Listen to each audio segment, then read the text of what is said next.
उष्ण श्वास लेते हुए बृहस्पति ने आकर दूर से ही कहा, हे देवगणों, आप लोग जल्दी भागें, क्योंकि आप लोग इसे जीतने में समर्थ नहीं हैं। यह राक्षस श्री शंकर के अंश से उत्पन्न हुआ है। आप लोग इंद्र की चेष्टा को स्मरण करो। इस प्रकार बृहस्पति की वाणी सुनकर भय से व्याकुल होते हुए जलंधर द्वारा राक्षस मरते हुए सब देवता दशों दिशाओं में भागने लगे। देवताओं को भागता हुआ देखकर समुद्रपुत्र जलंधर तब शंखभेरी तथा शब्द करता हुआ अमरावती नगरी में पहुंच गया।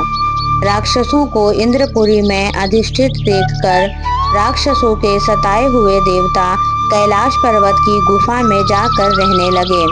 इसके पश्चात जलंधर ने इंद्र आदि के समस्त अधिकारों पर शुंभ आदि राक्षसों को अलग अलग अधिष्ठित कर स्वयं कैलाश पर्वत की गुफाओं में चला गया। इत्श्री 11वां अध्याय संपूर्ण। यदि आपको ये वीडियो अच्छी लगी है तो वीडियो को लाइक कीजिए, चैनल पर नए हैं तो सब्सक्राइब कीजिए, कमेंट में राधे राधे या जय श्री कृष्णा जरूर लिखें और आप अपना सपोर्ट बनाए रखें। धन्यवाद।